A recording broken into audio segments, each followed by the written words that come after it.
അവരിപ്പോൾ രാജിവെച്ചു ഇല്ല, അല്ലെങ്കിൽ അതിനേക്കാൾ കൂടുതൽ ഇതിലെ ഒരു റിസൾട്ടിലേക്ക് എത്തുക എന്നുള്ളതാണ്. അപ്പോൾ അവർ കാരണം ഇത് അന്വേഷിക്കേണ്ടത് ഇവിടുത്തെ ലോ ആണ്, ഇവിടുത്തെ സിസ്റ്റമാണ്.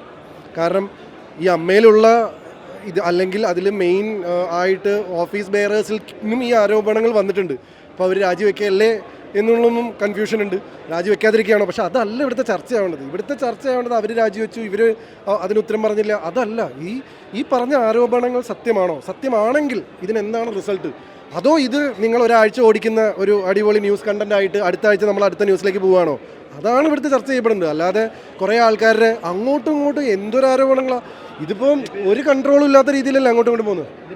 എന്താ സംഭവം വെച്ചാൽ ഇതിൽ സത്യസന്ധത, ഇതിൽ എന്താണിത്, സത്യമാണോ അല്ലേ എന്നുള്ളതിൻ്റെ അകത്തുള്ള ആൾക്കാർക്ക് പോലും പറയാൻ പറ്റുന്നില്ല. എന്ന് വെച്ച് കഴിഞ്ഞാൽ അൺടിൽ ആധികാരികമായി പറയാൻ ഇതിനകത്ത് ഒന്നും പറ്റുന്നില്ല. അപ്പോൾ എന്താ സംഭവം എന്ന് വെച്ച് കഴിഞ്ഞാൽ ഇത് കൂവിത്തോൽപ്പിക്കലാണോ അതോ ഇത് ആത്മാർത്ഥമായിട്ടുള്ള ഒരു ക്രൈ ആണോ? ഇപ്പോൾ ഇത് സത്യസന്ധമായിട്ടുള്ള വാർത്തകളാണെങ്കിൽ ഇത് എത്ര ഗൗരവമാണ്. ഇനിയിപ്പോൾ അതല്ല, ഇത് കൂവിത്തോൽപ്പിക്കുകയാണെങ്കിൽ ഇത് അതിലേറെ ഗൗരവമല്ലേ. ഇത് രണ്ടാണെങ്കിലും ഇതിനൊരു സൊല്യൂഷൻ എന്ന് പറയുന്നത് നിയമപരമായിട്ട് ഇത് അന്വേഷിക്കണം. കാരണം ഇത് വേറൊന്നും ചെയ്യാനില്ല. ഇതിൽ സിസ്റ്റമിക് ആയിട്ടുള്ള ഇതിൻ്റെ പ്രൊഫഷണൽസ് ഇത് അന്വേഷിക്കണം. ഇങ്ങനത്തെ ഒരു സംഭവം ഉണ്ടായാൽ ഇതിനെങ്ങനെയാണോ ഒരു സിസ്റ്റം ഡീൽ ചെയ്യേണ്ടത് എന്ന് എക്സ്പീരിയൻസ്ഡ് ആയിട്ടുള്ള ഒരു ലീഗൽ സിസ്റ്റം നമ്മുടെ നാട്ടിലുണ്ട്. അവരിത് അന്വേഷിച്ചാലല്ലേ നമുക്കിതിനൊരു ഉത്തരം കിട്ടുള്ളൂ. പക്ഷേ ആ അന്വേഷണം ഒരു 10 കൊല്ലോ 5 കൊല്ലമൊക്കെ കഴിഞ്ഞിട്ടല്ല റിസൾട്ട് വരേണ്ടത് എന്നുള്ളതാണ് ഇതിനകത്ത് അടുത്തുള്ളൊരു കാര്യം. നമ്മൾ എല്ലാവരും കൂടെ നമ്മളുടെ നാടിനെ ഞെട്ടിച്ച ഒരു വലിയൊരു ആരോപണം ഇതിനു മുമ്പ് സിനിമ ഇൻഡസ്ട്രിയിൽ ഉണ്ടായി. അതിൻ്റെ സത്യാവസ്ഥ എന്താണെന്നുള്ളത് 5, 6, 7 കൊല്ലമായി ഇപ്പോഴും അന്നുണ്ടായ പോലെ തന്നെ ന്യൂസുകൾ കിടന്ന് കറങ്ങുകയല്ലാതെ ഒരാൾക്ക് നീതി കിട്ടിയിട്ടില്ല, അതിൻ്റെ ഇരയ്ക്കും കിട്ടിയിട്ടില്ല. ആരോപിതനും ഇത് ഏതായതിൽ സത്യം, ഏതായതിൽ ഇത് എന്തോ ആയിക്കോട്ടെ, ഇതിനൊരു റിസൾട്ട് വേണ്ടേ. ഇത് 4, 5, 6, 7 കൊല്ലമായിട്ട് ഇതിങ്ങനെ നീങ്ങിക്കൊണ്ടിരുന്നു കഴിഞ്ഞാൽ അപ്പോൾ പിന്നെ നമ്മൾ ഈ ചർച്ച ചെയ്യുന്നതിൽ എന്താ അർത്ഥമുള്ളത്? ഞാനിപ്പോൾ ഇതിനെക്കുറിച്ച് പരാമർശിക്കുന്നതിൽ എന്താ അർത്ഥമുള്ളത്? നിങ്ങളിതിൽ ചോദിക്കുന്നതിന് എന്താ അർത്ഥമില്ല? ഇതിൻ്റെ റിസൾട്ട് വരണം. അല്ലെങ്കിൽ ഇതെന്ത് സംഭവിച്ചാൽ നമ്മൾ കഴിഞ്ഞ മാസം വയനാടിനെ കുറിച്ചായിരുന്നു സംസാരിച്ചിരുന്നത്, ഈ മാസം ഇതിനെക്കുറിച്ചാണ് സംസാരിക്കുന്നത്, അടുത്ത മാസം നമ്മൾ വേറൊരു കാര്യം. അങ്ങനെ പോയി കഴിഞ്ഞ് കഴിഞ്ഞാൽ ഇതിനൊന്നും ഒരു അർത്ഥമില്ല. അതെ, താങ്കളുടെ ഒപ്പം കോസ്റ്റാർ അഭിനയിച്ച ഒരു നടനെതിരെ ആരോപണം വന്നിട്ടുണ്ട്, 2 കേസുകൾ. ആ നടൻ പറയുന്നു ഇനി ഒരു തീരുമാനമാകാതെ നാട്ടിലോട്ട് എത്തില്ല. ഈ ആരോപണങ്ങളും ഈ നടന്റെ പ്രതികരണങ്ങളൊക്കെ എങ്ങനെയാണ്? അതാ പറഞ്ഞത്, നമ്മൾ ഇത് അവരെന്ത് പ്രതികരിച്ചു, ഇവരെന്ത് ആണ് ഇതെന്നുള്ളതിനെ കുറിച്ച് വേറൊരു പ്രതികരണം അതല്ല. ഇതിനെന്താണ് സൊല്യൂഷൻ? സ്വാഭാവികമായിട്ട് ഇതിനെന്താണ് സൊല്യൂഷൻ? അല്ല, ഇതിൽ ആരുടെയും പേര് വരുമോ വരില്ല എന്നുള്ളത് നമ്മൾ വിചാരിക്കില്ല എന്നുള്ളത്. അതാ ഞാൻ പറഞ്ഞത്. ഇപ്പം നിങ്ങൾ തന്നെ ചോദിച്ചു കൂവിത്തോൽപ്പിക്കലാണോ, ഇത് നിങ്ങൾ ചോദിച്ച ചോദ്യമാണ്, അതോ ഇത് സത്യസന്ധമാണോ? ഇതിപ്പോൾ നിങ്ങളെപ്പോലെ നമുക്കും അറിഞ്ഞൂടാ. ഇതിപ്പോൾ ഇയാളെ വിചാരിച്ചോ നാളെ വേറെ ആളുടെ പേര് വരുമോ നമുക്കിതൊന്നും അറിയില്ല. കാരണം ഇത് രണ്ടും ആവാം. ഒന്നെങ്കിൽ സത്യസന്ധമായിട്ട് ഇവർ അവരുടെ സങ്കടങ്ങൾ ഇപ്പോൾ പറയാനൊരു അവസരം കിട്ടിയപ്പോൾ ആൾക്കാർ പറയുന്നതായിരിക്കും, അല്ലെങ്കിൽ ഒരു അവസരം കിട്ടിയപ്പോൾ കയറി പണിയുക എന്ന് പറഞ്ഞിട്ട് കൂവിത്തോൽപ്പിക്കില്ല. ഇത് രണ്ടും നമുക്ക് സത്യസന്ധമായിട്ട് അറിയില്ല. ഇത് അറിയണമെങ്കിൽ, ഇതിനെക്കുറിച്ച് പ്രതികരിക്കണമെങ്കിൽ നമ്മൾ ഇതിനൊരു സൊല്യൂഷൻ കണ്ടെത്തണം. അത് ലീഗൽ സിസ്റ്റത്തിന് മാത്രമേ പറ്റുള്ളൂ. എന്ന് വെച്ച് കഴിഞ്ഞാൽ ഇതിനെക്കുറിച്ച് അന്വേഷിച്ച് കൃത്യമായിട്ട് നമ്മുടെ നാട്ടിലൊരു സിസ്റ്റം ഉണ്ടല്ലോ, ഒരു ലോ ഉണ്ടല്ലോ.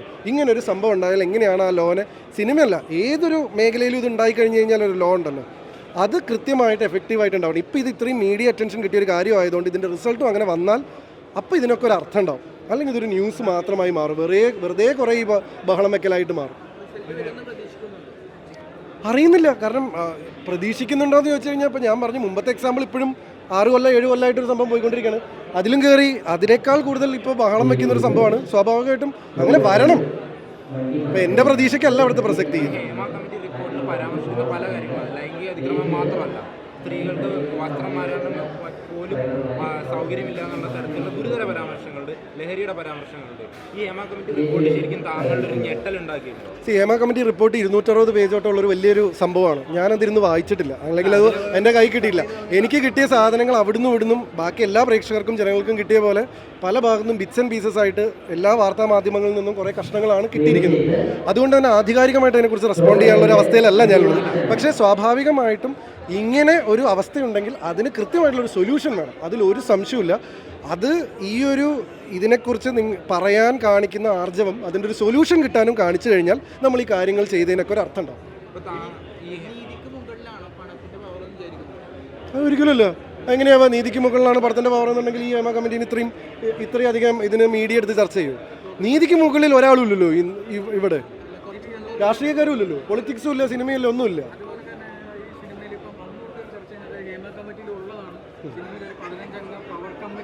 പവർ ഗ്രൂപ്പ് ഉണ്ട്. അതുപോലെ തന്നെ അതിൽ ഇന്നലെ വരുന്ന ന്യൂസിൽ പുറത്തു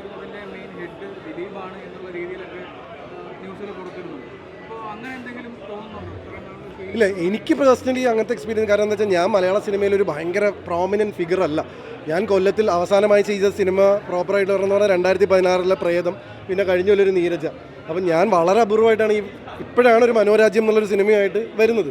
സോ മലയാള ഇൻഡസ്ട്രിയിൽ എനിക്ക് അങ്ങനെ ഒരു പവർ ഗ്രൂപ്പോ ഇതുണ്ടോ, എന്നെ ഒതുക്കാൻ മാത്രം ഞാനൊരു ശക്തിയാവോ ഒന്നും ആയിട്ടില്ല. അപ്പോൾ ഇതിനെക്കുറിച്ചൊന്നും പരാമർശിക്കാൻ എനിക്ക് എക്സ്പീരിയൻസ് ഇല്ല. അത് അറിയില്ല, സത്യം പറഞ്ഞാൽ എനിക്കറിയില്ല. എനിക്ക് ഉണ്ടെന്നും ഇല്ലയെന്നും പറയാനുള്ള ഒരു എക്സ്പീരിയൻസും എനിക്കില്ല. കാരണം ഞാൻ അറിയാലോ, കഴിഞ്ഞ 4 കൊല്ലമായിട്ട് ഞാൻ തെലുങ്ക് ഇൻഡസ്ട്രിയിൽ വർക്ക് ചെയ്യുന്ന ഒരു ആളാണ്. അതുകൊണ്ട് തന്നെ ഇതുണ്ടോന്നോ ഇല്ലയെന്നോ എനിക്ക് പറയാറില്ല. നമ്മൾ വെറുതെ നമുക്ക് ഒരു പറയാൻ വേണ്ടിയിട്ട് എന്തെങ്കിലും പറയാൻ പറ്റില്ലല്ലോ. വളരെ ഗൗരവം നിറഞ്ഞൊരു ചോദ്യമാണ് താങ്കൾ ചോദിച്ചത്. അപ്പോൾ ഇല്ലയെന്നോ ഉണ്ടെന്നോ പറയാനുള്ളൊരു അനുഭവ സമ്പത്ത് എനിക്ക് ഇൻഡസ്ട്രിയിലില്ല.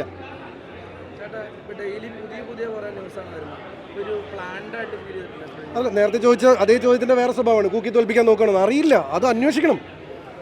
നമുക്കിത് അറിയില്ല, നമുക്കിത് എങ്ങനെയാണ് പറയാൻ പറ്റുക? ഇത് നിങ്ങൾക്ക് തന്നെ പറയാൻ പറ്റില്ല. നിങ്ങൾ ഇതിനെക്കുറിച്ചാണ് എല്ലാ ദിവസവും കേൾക്കുന്നത്. ഞാനിപ്പോൾ ഈ പടത്തിൻ്റെ പ്രൊമോഷൻ്റെ ഇടയിൽ കയറി വന്നപ്പോൾ നിങ്ങൾ എല്ലാവരും കൂടെ എന്നെ വളഞ്ഞിട്ട് ചോദിച്ച ചോദ്യമാണ്. ഇതിൻ്റെ ഇടയിൽ സ്വാഭാവികമായിട്ട് എനിക്ക് ഇതിനൊരു ആധികാരികമായിട്ട് ഉത്തരം പറയാനുള്ളൊരു എക്സ്പീരിയൻസ് എനിക്കില്ല. അപ്പോൾ എനിക്കെങ്ങനെയാണ് പറയാൻ പറ്റുക ഇത് പ്ലാൻഡ് പരിപാടിയാണോ സംഭവമാണോ എന്ന്?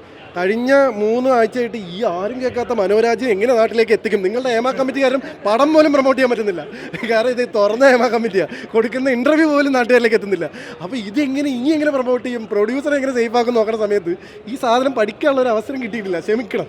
അതുകൊണ്ട് തന്നെ എനിക്കിത് ആധികാരികമായിട്ട് പറയാറില്ല. എനിക്കിതിനകത്ത് ഞാൻ കിട്ടിയ ഇൻഫർമേഷൻസ് എന്ന് പറയുന്നത് ഈ ഇൻഡസ്ട്രിയിലുള്ള ഒരു വ്യക്തി എന്നുള്ള രീതിയിൽ ഞാൻ കണ്ടത് ക്രെഡിബിൾ ആയിട്ടുള്ള കുറേ ന്യൂസ് ചാനൽസുകളാണ്. അതിൽ നിന്നും കിട്ടിയ ഇൻഫർമേഷനിൽ നിന്ന് എനിക്ക് മനസ്സിലായൊരു കാര്യം, പിന്നെ എൻ്റെ സഹപാഠികൾ കൊടുത്ത കുറേ പത്രസമ്മേളനങ്ങളും അല്ലെങ്കിൽ എൻ്റെ സഹപ്രവർത്തകർ കൊടുത്ത കുറച്ച് പത്രസമ്മേളനങ്ങളിൽ നിന്നും ഞാൻ മനസ്സിലാക്കിയ, എനിക്ക് തോന്നിയ എൻ്റെ പരിമിതമായ അനുഭവത്തിൽ നിന്ന് മനസ്സിലാക്കിയത്, ഇത് ലീഗലായിട്ട് ഒരു പ്രൊഫഷണൽ സിസ്റ്റം അന്വേഷിച്ചിട്ട് കണ്ടെത്തേണ്ട പരിപാടിയാണ്. അതായത് നമ്മളെപ്പോലെ മീൻസ് അറ്റ്ലീസ്റ്റ് എന്നെപ്പോലെ ഒരാൾ ഇരുന്ന് ഇതിനെക്കുറിച്ച് അഭിപ്രായം പറയാനൊന്നും അല്ല ചെയ്യേണ്ടത്. System should interfere and find a solution for this. ഇപ്പോൾ ഈ അന്വേഷണം നടത്തണമെന്ന് പറയുമ്പോഴും ഹേമ കമ്മിറ്റി അന്വേഷണം നടത്തിയപ്പോൾ 1,75,00,000 രൂപയോളം ചിലവായി. ഇനിയിപ്പോൾ SIT വരുമ്പം എത്രയാണെന്ന് അറിയില്ല. ഈ ഒരു അന്വേഷണത്തിനൊക്കെ ഇത്രയൊക്കെ ചിലവ് വരുമെന്ന് തോന്നുന്നുണ്ടോ? അല്ല, അതിൻ്റെ ചെലവിൻ്റെ കാര്യം എഗെയിൻ എനിക്കൊരു ഐഡിയ ഇല്ല. ഇപ്പോൾ നിങ്ങൾ പറയുമ്പോഴാണ് എനിക്ക് അല്ല ശരി തെറ്റല്ല. ഇത് ഇത്രയും നിങ്ങളിപ്പോൾ ഇതുമായിട്ട് ഒരു ബന്ധമില്ലാത്ത പാവം മനോരാജ്യം പടം പ്രൊമോട്ട് ചെയ്യാൻ വന്ന എന്നെ വരെ നിങ്ങളിങ്ങനെ എടുത്തിട്ട് ഇതിനെക്കുറിച്ച് ചോദിപ്പിക്കണമെങ്കിൽ ഇത് നിങ്ങൾക്കൊരു സംസാര വിഷയമാണല്ലോ. അപ്പോൾ സ്വാഭാവികമായിട്ടും ഇത് കേരളം ചർച്ച ചെയ്യുന്ന ഒരു സാധനമാണല്ലോ. അപ്പോൾ സ്വാഭാവികമായിട്ടും അതിനൊരു സൊല്യൂഷൻ വേണമല്ലോ. അല്ല, അത് മാത്രമല്ല, ഞാനതാ പറഞ്ഞത്, ഞാൻ ഈ വല്ലപ്പോഴും മലയാളത്തിൽ വന്നിട്ട് കഴിഞ്ഞ 6 കൊല്ലത്തെ ഗ്യാപ്പിന് ശേഷം വന്നിട്ട് ഒരു പടം ചെയ്യുന്ന എന്നെ വരെ നിങ്ങൾ ഇങ്ങനെ വെച്ച് ചോദിക്കണമെങ്കിൽ ഇതിനൊരു റെലവൻസ് ഈ ടോപ്പിക്കിനുള്ളതുകൊണ്ടല്ലേ. അപ്പോൾ സ്വാഭാവികമായിട്ടൊരു സൊല്യൂഷൻ വേണ്ടേ? അതിനാണല്ലോ നമ്മുടെ നിയമവ്യവസ്ഥിതി. ഇപ്പം നമ്മൾ കാശ് ചിലവാന്ന് പറഞ്ഞിട്ട് നമ്മൾ ഒരാൾക്ക് അസുഖം വന്ന ഹോസ്പിറ്റലിൽ അല്ല, അതെനിക്കറിയില്ല. അതെങ്ങനെ എനിക്ക് പറയാൻ പറ്റുക? എനിക്ക് ലീഗൽ സിസ്റ്റത്തിൻ്റെ എക്സ്പെൻഡിച്ചർ എന്താണെന്ന് എനിക്കറിയാം. നിങ്ങൾ ഈ പടം പ്രൊഡ്യൂസ് ചെയ്യാൻ എത്ര ചിലവായി ചോദിക്കും, ഞാൻ ഉത്തരം പറയാം. കാരണം ഇതിൻ്റെ കൂടെ ഞാൻ പ്രൊഡ്യൂസറിനോടൊപ്പം കട്ടക്ക് നിന്നാണ്. എവിടെയൊക്കെ എന്തൊക്കെ ചിലവുണ്ട് ചോദിച്ചാൽ എനിക്കറിയാം. മറ്റേത് എൻ്റെ സിസ്റ്റം അല്ലല്ലോ. ഒരു ലീഗൽ സിസ്റ്റം എങ്ങനെയാണ് വർക്ക് ചെയ്യുന്നത്, അതിൻ്റെ പ്രൊഫഷണൽ ചിലവ് എങ്ങനെയാണെന്ന് എനിക്ക് അറിയില്ല. കാരണം ഞാൻ കാലങ്ങളായിട്ട് സിനിമയിലാണ്. അല്ലെങ്കിൽ തെലുങ്ക് സിനിമ ഇൻഡസ്ട്രിയിൽ എത്ര ചിലവാകുണ്ട്, മലയാളത്തിൽ എത്ര ചിലവാകുണ്ട് ചോദിച്ചാൽ ഞാൻ പറയായിരിക്കും. കാരണം ഇത് എൻ്റെ ഫീൽഡാണ്. ഒരു കുറ്റം അന്വേഷിക്കുക എത്ര ചിലവാകുണ്ട് ചോദിച്ചാൽ എനിക്ക് അറിഞ്ഞൂടാ അതിൻ്റെ. അല്ല, സത്യസന്ധമായിട്ട് പറഞ്ഞാൽ അല്ല കോമഡർ അതാ ഞാൻ പറഞ്ഞു. ഞാനിപ്പോൾ നിങ്ങൾക്കൊരു അഭിപ്രായം വേണമെങ്കിൽ അഭിപ്രായം പറയാം. ആ അഭിപ്രായം വെച്ചിട്ട് നിങ്ങൾക്ക് നാളെ ഒരു തലക്കെട്ട് ഉണ്ടാക്കാം. പക്ഷെ അതല്ലല്ലോ കാര്യം. എനിക്കിതിനെക്കുറിച്ചൊരു ധാരണയില്ല.